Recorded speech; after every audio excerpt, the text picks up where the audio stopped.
하겠습니다.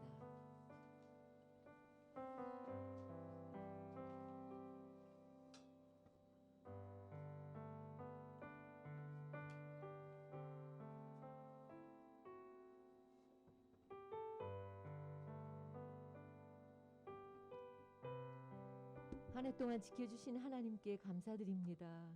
때로는 힘든 일도 있었고, 또 슬픈 일도 있었고, 아픈 일도 있었고, 또 좋은 일도 있었습니다. 순간순간 우리와 함께하여 주심으로 여기까지 올 수 있었음을 감사드립니다. 하나님 아버지, 지난 한 해 우리의 죄와 허물들을 용서하여 주시고 또 새로운 2022년도에도 저희와 동행하여 주옵소서. 새해도 여전히 어려움도 있고 또 놀라운 하나님의 은혜가 있고 기쁜 일이 있을 때에도 언제나 주님만 바라보고 주님만 의지하며 나의 앞에 모든 담을 뛰어넘을 수 있는 믿음을 허락하여 주시옵소서. 이제 우리가 하나님께 감사했던 일, 부족했던 일, 부끄러웠던 일들을 다 주님께 내려놓고 이제 주님을 바라보며 예배의 자리로 나아가려고 합니다. 하나님, 오늘도 이 예배를 주께서 기쁘게 받아주시고 다시 우리가 이 흔들리고 불안한 세상 속에서도 주님이 주시는 평안함으로 살아갈 수 있도록 인도하여 주시옵소서. 감사드리며 예수님의 이름으로 기도드립니다.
참 좋은 곡으로 하나님께 영광을 올려드린 우리 심카이어 코로나로 참 여러 가지 상황이 어려움에도 불구하고 몇 명 안 되는데도 너무 잘하는 것 같아요. 그렇죠?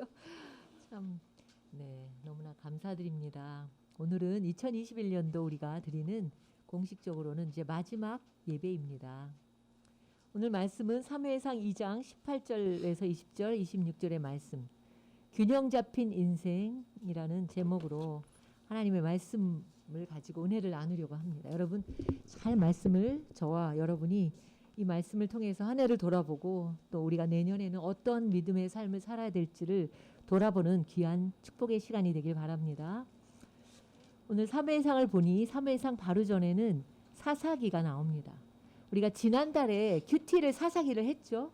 사사기를 다 마치고 지금 뭐 골로새서 빌레몬서 골로새서로 가고 있는데 이때 시대적인 배경이 언제냐면 사사시대예요. 그러니까 사사시대는 특징이 뭐예요? 자기 소견에 오른 대로 각자가 자기 옳은 대로 살아가는 거.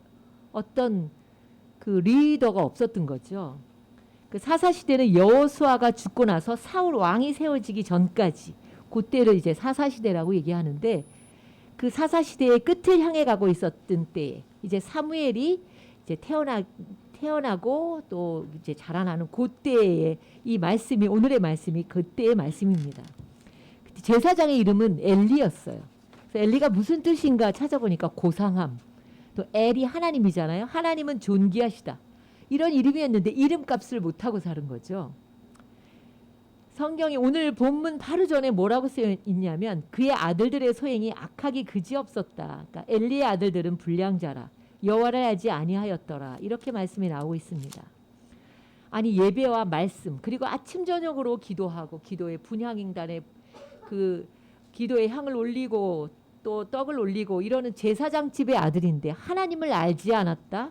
성경은 이렇게 평가하고 있는 거예요. 그리고 또 17절 우리가 오늘 읽었던 17절에는 그 아들들이 하나님의 제사를 멸시했다. 이렇게 말씀하고 있습니다. 이것이 하나님의 평가예요. 하나님을 알지 않았다. 그러니 하나님의 제사, 예배를 제대로 드릴 리가 없는 거죠. 사랑하는 성도 여러분, 한 해를 보내면서 저와 여러분이 하나님이 보시는 나, 하나님이 보시는 여러분, 하나님께 평가는 어떨까 한번 생각해 보셨습니까? 올 한 해 나는 하나님 보시기에 어떤 삶을 살았을까? 다른 사람들에게 보여주는 나, 다른 사람들에게 보이는 나, 우리 가족에게 보이는 내가 아닌 하나님이 보시기에 나는 어떤 한 해를 살았는지 돌아보기를 바랍니다. 오늘 첫째는 뭐냐면 하나님을 우리는 힘써 알아야 된다는 거예요. 엘리 아들들에게 하나님 뭐라고 평가하냐면 하나님을 알지 않았다. 이렇게 말씀하시는 거예요. 엘리 아들들이 불량자다. 불량자라는 뜻은 극악하고 패역하고 아주 그런 사람을 이야기하는 거예요. 그들이 제사장의 아들이었음에도 불구하고 여호와를 알지 아니하였다. 하나님을 알지 못하니 당연히 하나님을 두려워하는 마음이 없었다는 것이죠. 하나님을 힘써 알아야 하는데 그렇지 못했다는 거예요. 여기서의 알다라는 말은 히브리어로는 야다예요. 그리고 우리가 그 영지주의 할 때 그노시스란 말 하잖아요. 그것도 알다라는 말이에요. 지식적인 알매서 이 안다. 하나님을 안다는 거는 우리가 지식적으로 하나님을 아는 거에서 더 나가서 하나님을 내가 경험하고 체험하는 거를 의미하는 거예요. 자녀들에게도 기도 가르쳐야죠. 너 말씀 좀 많이 봐. 또 말씀을 너 왜 이렇게 잘 많이 안 읽어? 이것도 중요하지만 너가 기도하고 하나님의 말씀에 순종했더니 그 아이가 하나님을 경험하는 거. 아, 하나님이 나와 함께 하셔? 하나님은 살아계셔. 이것을 하나님을 경험해야만 이 믿음이 자라나는 것이죠. 물론 이 엘리 제사장의 아들들이 어릴 때부터 왜 쉐마 교육을 안 받았겠습니까? 신앙 교육을 철저하게 받았겠죠. 제사장 가문에서 태어나서 성막에서 자라면서 얼마나 그 아들로서 하나님 섬기는 법을 잘 배웠을 것입니다. 그런데 그들은 하나님의 살아계심을 믿지 않았고 하나님을 한 번도 경험한 적이 없었다는 거예요. 직접적으로 하나님과의 만남의 체험이 없었다는 거예요.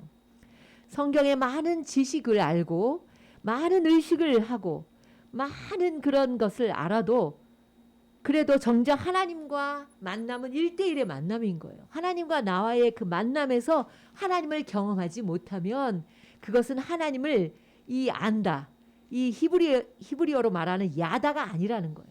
그래서 어떤 사람들 이런 사람도 있잖아요. 성경을 뭐 50독을 했다. 한 1년에 뭐 10독을 했다 해도 그거는 하나님을 안다고 할 수 없어요. 하나님에 관해서 아는 것이죠.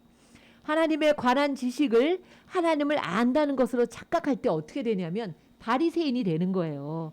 바리새인들이 성경을 너무 많이 연구하고 율법을 지켰지만 누구보다 우리가 하나님을 잘 안다고 그렇게 자부심을 가졌지만 실상 그들은 하나님의 진짜 마음과 뜻을 몰랐다는 거예요. 그러니 영광의 주님을 십자가에 못 박고 마는 거예요. 사랑하는 성도 여러분, 우리의 신앙생활은요, 하나님과의 관계를 맺음으로 출발하는 거예요. 그런데 하나님과 내가 관계가 없다면 아무리 입술로 주여 주여 부른다고 해도 그건 허공 속에 떠도는 메아리가 될 뿐이라는 거죠. 마태복음 7장 22절에서 23절에 예수님은 이렇게 말씀하십니다. 그날에 많은 사람이 나더러 이르되 주여 주여 우리가 주의 이름으로 선지자 노릇을 하며 주의 이름으로 귀신을 쫓아내며 주의 이름으로 많은 권능을 행치 아니하였나이까 하리니 그때 내가 저희에게 밝히 말하되 내가 너희를 도무지 알지 못하노라. 이 불법을 행하는 자들아 내게서 떠나가라. 이렇게 말씀하셨습니다. 주님은 그들을 불법을 행하는 자들이라고 하셨습니다. 도무지 내가 너희들을 알지 못한다. 이렇게 말씀하신 거라는 거죠. 여러분, 하나님은요, 우리가 하나님을 힘써 알기를 원해요. 물론 말씀도 많이 공부해야 되죠. 말씀도 많이 읽어야 돼요. 그러나 가장 중요한 것은 그 말씀이신 예수 그리스도, 그분과의 정말 진정한 친밀한 교제를 통해서 하나님을 경험하기를 원하십니다. 이처럼 하나님을 아는 것이라는 하나님과 나의 인격적인 만남, 친밀한 사귐을 통해서 알게 되는 것을 의미합니다. 말하자면 이거예요. 성경의 활자가 내 삶 속에 걸어오는 거예요. 성경의 활자가 내 삶 속에 들어와서 그 말씀대로 움직이는 거죠. 그것이 하나님을 경험하는 거예요. 그러려면 어떻게 해야 돼요, 여러분? 성경 말씀대로 순종을 해야, 순종을 했더니 하나님께서 이렇게 역사하셨구나. 내가 또 뭐예요? 하나님 말씀을 거역했더니 하나님께서 정말 이렇게 하셨구나. 이 모든 것이 하나님을 우리가 경험하는 것이죠. 그러면서 하나님은 정말 두려우신 분이구나. 또 하나님은 너무 사랑이 많으신 분이구나. 참 하나님은 은혜로우신 분이구나. 그리고 참 약속하신 것에 신실하신 분이구나 하는 것을 하나씩 성령의 조명하심에 의해서 체험적으로 우리가 깨달아가는 것. 이것이 하나님을 아는 것입니다. 여러분은 어떻습니까? 여러분 하나님을 알고 있습니까? 하나님을 안다는 것은 뭐예요? 내 삶 속에서 하나님을 경험하는 거죠. 하나님을 경험하는 거예요. 저도 다리를 다쳤지 않습니까? 그 공원에 나갔다가 정말 너무 하늘이 노란 거죠. 하늘이 노란데 그때는 정말 사람도 없었고 그리고 이제 그 넘어졌을 때 그 순간 사람이 이렇게 죽는구나. 이렇게 죽는구나. 아무도 목소리가 너무 아프니까 아무도 없어요. 소리가 안 나는. 심장이 막히는 줄 알았어요. 심장이 막히는 줄 알았어요. 다리가 부러진 건 모르고 이렇게 넘어지니까 이 심장이 갑자기 심장이 먹히는구나. 순간 너무 이렇게 사람이 죽는구나. 난 정말 하나님 앞에 이렇게 가는구나. 그러면서 너무 하나님 앞에 너무 뭐예요? 순간 뭐 이렇게 잘한 게 별로 없는 그런 느낌이 탁 오는 거예요. 정말 하나님을 우리가 알고 힘써 알고 하나님과의 어떤 만남 속에서 정말 깊은 하나님과의 사랑을 경험하는 그런 삶을 올해는 또 다 지나지 않았어요. 내년에는 정말 여러분이 그렇게 힘써 하나님을 알고 하나님을 경험하는 저와 여러분의 삶이 되시기 바랍니다. 두 번째로는 사무엘상 2장 17절에 엘리 제사장의 아들들이 제사를 멸시하였다. 이렇게 하나님은 평가하고 있습니다. 제사가 예배죠. 예배를 귀하게 여기는 것은 하나님을 귀하게 여기는 거예요, 여러분. 그래서 모든 교회의 평가는 성도들을 볼 때 이 사람이 예배를 잘 드리나 그걸 보는 거예요. 예배는 바로 하나님을 귀하게 여기는 거예요. 그렇다면 예배를 멸시한다는 건 바로 하나님을 멸시하는 것이죠. 형식적인 예배, 억지로 드리는 예배, 마치 백화점에 쇼핑하듯이 드리는 예배를 주님은 원하지 않습니다. 정한 시간에 내가 하나님 앞에 무릎을 꿇고 내 마음의 무릎을 꿇고 말씀을 듣고 기도하고 하나님과 교통하는 것, 이것이 영적 생활의 기본입니다. 이것이 일상화될 때 여러분에게 삶의 균형 잡힌 삶을 살 수 있는 거예요. 다니엘이 얼마나 어릴 때 포로로 잡혀갔어요. 기가 막힌 노릇이죠. 그러나 거기에서 이 거대한 바벨론 제국, 또 뭐예요? 그 다음 나라는 무슨 나라예요? 메대인가요? 메대 나라. 그 다음에 망하고 바사, 페르시아 나라가 세워지는 그 세 나라가 망하고 세워지는 그 세 나라의 통치자 밑에서 세 벌의 총리를 할 수 있었던 거죠. 바벨론에는 느부갓네살 왕, 또 메대 나라에는 다리오 왕 때죠. 바사 왕 고레스 원년까지 다니엘이 있었다는 것이죠. 그가 그렇게 할 수 있는 비결은 뭐예요?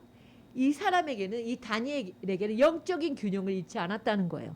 어디 가든지 뜻을 정해서 시간을 정해서 기도하고, 그리고 어떤 그 대단한 그 강대국에서도 어떤 신앙으로는 타협하지 않았다는 거예요.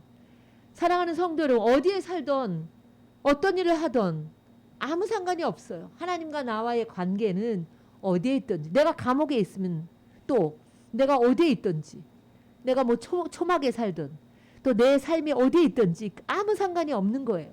내가 하나님께 뜻을 정하고 하나님께 어디서든지 예배의 자로서 살아가면 그것이 결국은 나를 살리는 그런 길이라는 것이죠. 사무엘상 2장 30절에 보면 나를 존중히 여기는 자를 내가 존중히 여기고 나를 멸시하는 자를 내가 경멸히 여기리라, 이런 말씀이 나옵니다. 신앙의 균형이 깨지면 가정의 신앙이 다 흔들리는 거예요. 가장 먼저 나타나는 현상은 자녀들이 신앙을 떠나게 된다는 거예요. 사랑하는 성도 여러분, 여러분 하나님을 경험해야 합니다. 예배를 소중히 여겨야 합니다. 왜냐하면 하나님은 절대로 업수의 여김을 받으시는 분이 아니기 때문입니다. 갈라디아서 6장 7절에 보면 하나님은 만홀히 여김을 받으시는 분이 아니다. 그게 새번역에 보니까 업수의 여김을 받으시는 분이 아니라는 거예요. 누구든지 심는 대로 거둔다는 거예요. 선한 것을 심으면 선한 것을 거두는 것이고, 내가 악한 것을 심으면 악한 것을 거두게 되는 거예요. 하나님은 절대로 만홀히 여김을 받으시는 분이 아니시라는 거죠.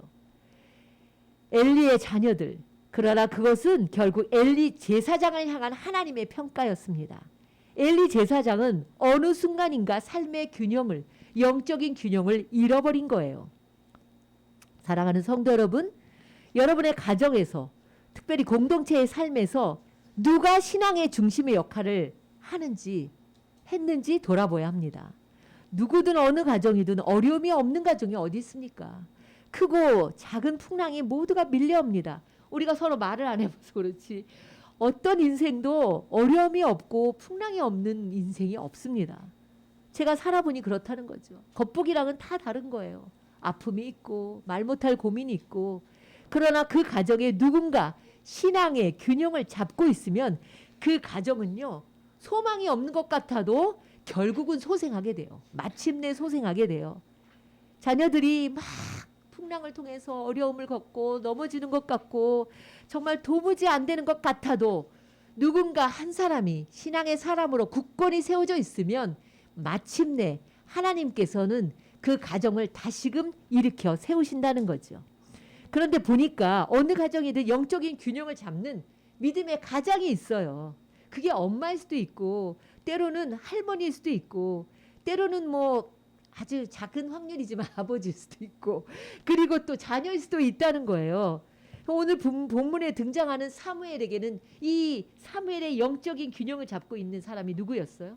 바로 엄마 한나였다는 거예요.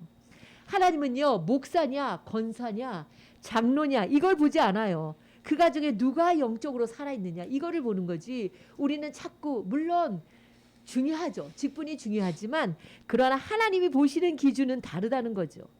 한나의 남편 엘가나도요, 사실은 레위 지파의 제사장이었어요.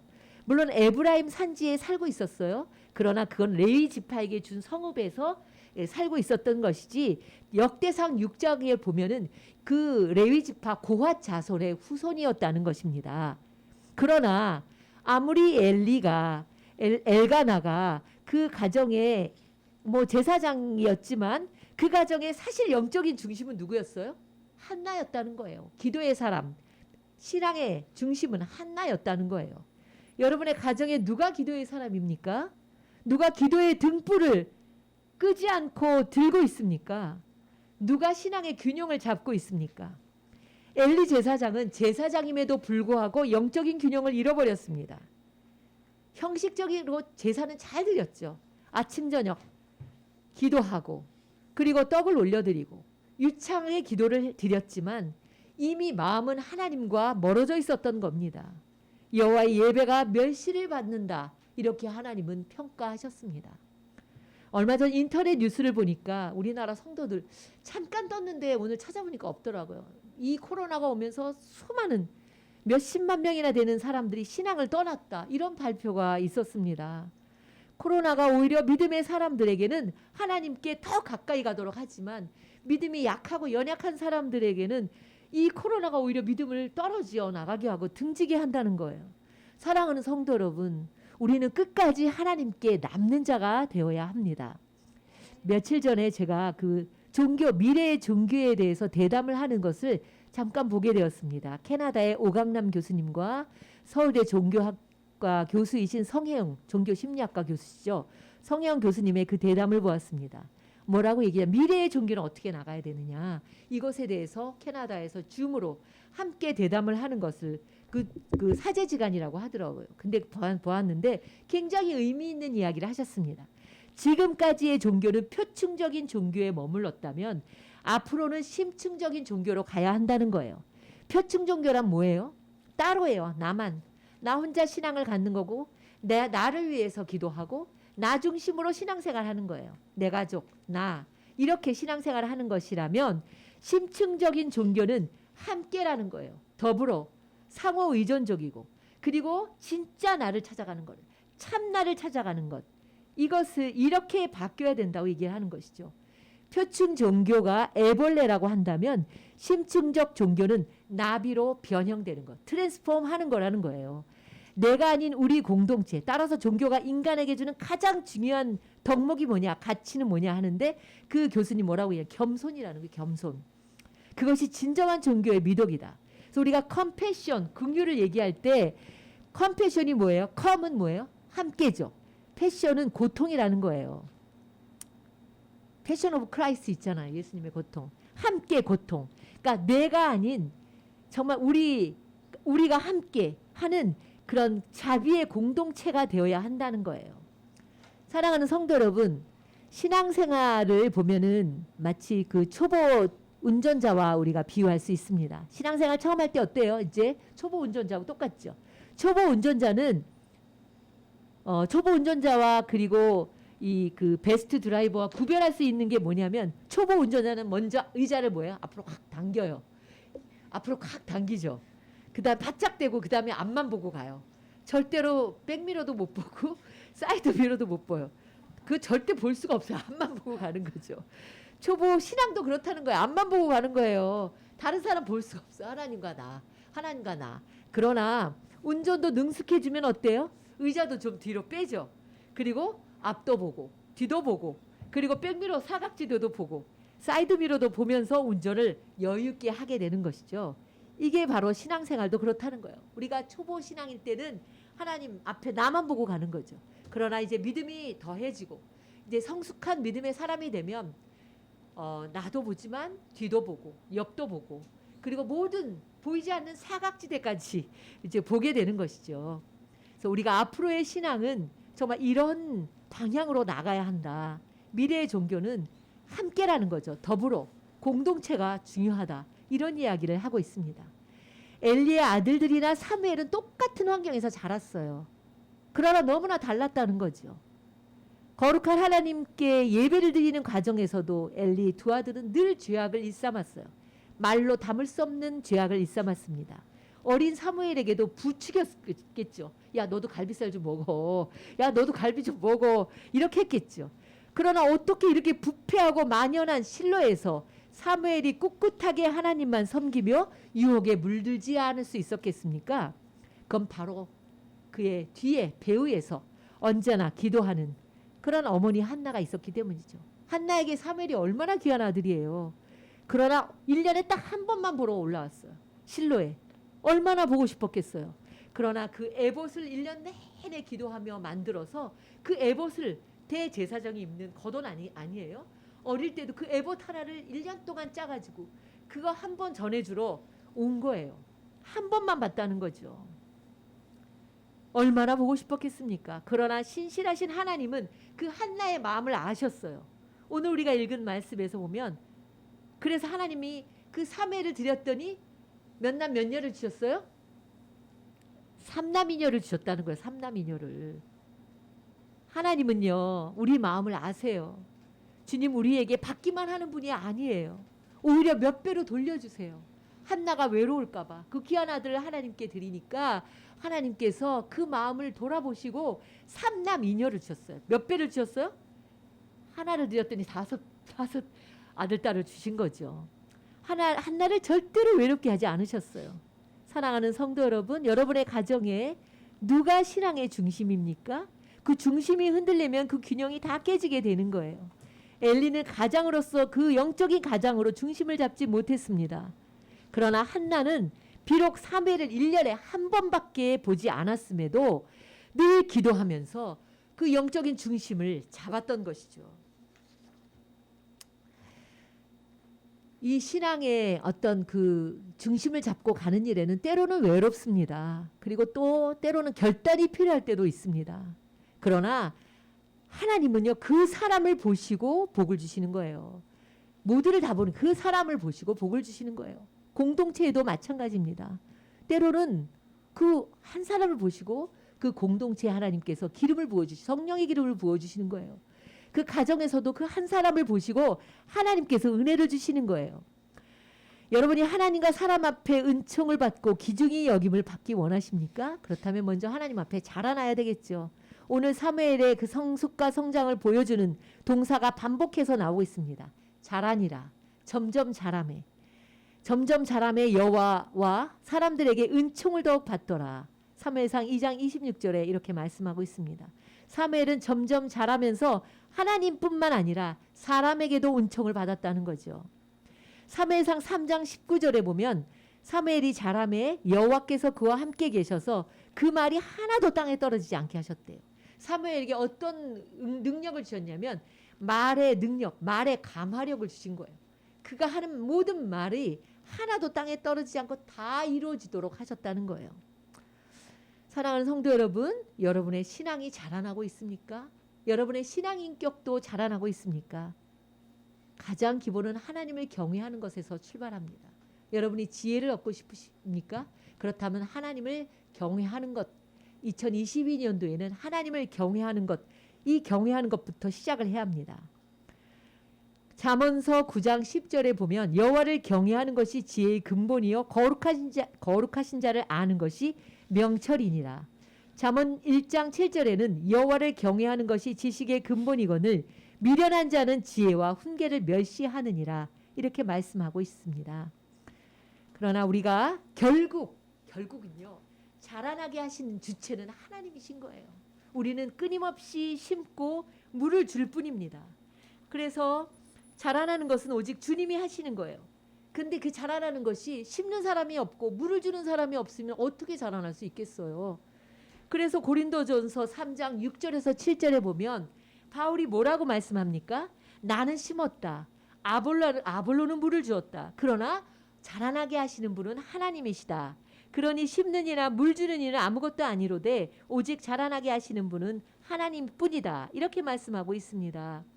골로새서 2장 19절에도 온 몸이 머리로 말미암아 마디와 힘줄로 공급함을 받고 연합하여 하나님이 자라게 하심으로 자라느니라. 이렇게 말씀하고 있습니다. 여러분, 자라는 것의 주체는 하나님이시지만 우리가 끊임없이 심고 물을 주어야 합니다. 때로는 이렇게 볼 때 낙심될 때도 있습니다. 저 사람이 참 믿음의 사람으로 자라날 수 있을까? 제가 정말 이제 정말 하나님을 완전히 이제는 떠난 게 아닐까? 이건 우리의 생각인 거예요. 자라는 건 하나님이 하신다는 거예요. 끊임없이 우리는 물을 주고 사랑에 물을 주고 믿음으로 또 기도를 심고 또 사랑에 물을 주고 또 안아주고 계속 그렇게 하다 보면 결국은 하나님께서 자라나게 하신다는 거예요. 근데 그 자라나는 것이 누구로 말미암아 자라나느냐? 골로새서 2장 19절에 보면 온몸이 머리로 말미암아 마디와 힘줄이 이렇게 힘을 공급받는다는 거예요. 머리는 누구입니까? 예수 그리스도로 말미암아 온몸 온 성도들이 그 예수 그리스도로 말미암아 힘을 공급받고 연합해서 하나님이 자라게 하신다. 이렇게 말씀하고 있습니다. 사랑하는 성도 여러분, 올해가 다 갔습니다. 그러면서 우리가 한 해를 돌아봅니다. 오늘 하나님께서 엘리의 가정에 이야기하신 그 말씀처럼 하나님 나를 어떻게 평가하실까? 올 한 해 2021년도에 내가 하나님께 정말 부끄러웠던 일들 이런 것들을 돌아보면서 이제 새해에는 하나님을 힘써하는 한 해가 되길 바랍니다. 두 번째로는 예배를 귀하게 여기는, 그래서 하나님을 존중히 여기는 그런 새해가 되기를 바랍니다. 세 번째로는 여러분이 여러분의 가정이나 여러분이 있는 곳에서 이 영적인 신앙의 중심의 역할을 하는 여러분이 되기를 바랍니다. 그래서 여러분이 있는 사업장, 여러분이 있는 직장, 여러분이 있는 가정이 여러분 한 사람 때문에 복을 받고 그 사람 때문에 하나님께서 돌아보시고 그리고 기억하시고 한나에게 사무엘을 드렸더니 삼남이녀를 주셨던 것처럼 여러분을 주목하시고 여러분 때문에 복을 받는 그런 여러분의 주변, 여러분의 가정, 여러분의 삶이 되시기를 간절히 축원합니다. 기도하겠습니다. 사랑의 하나님, 지난 한 해를 돌아봅니다. 주님을 더 알아가지 못했고 주님과의 관계도 참 돌아보면 부족할 때가 너무나 많았습니다. 다시 한번 뒤돌아보면서 새해에는 주님께 더 가까이 가고 주님을 힘써 알되 하나님 말씀에 순종함으로 하나님을 경험하고 그리고 또한 하나님께 예배를 통하여 주님을 만나는, 그래서 조금 더 주님께 가까이 가는 저희들이 되게 하여 주시옵소서. 예수님의 이름으로 기도드립니다. 아멘.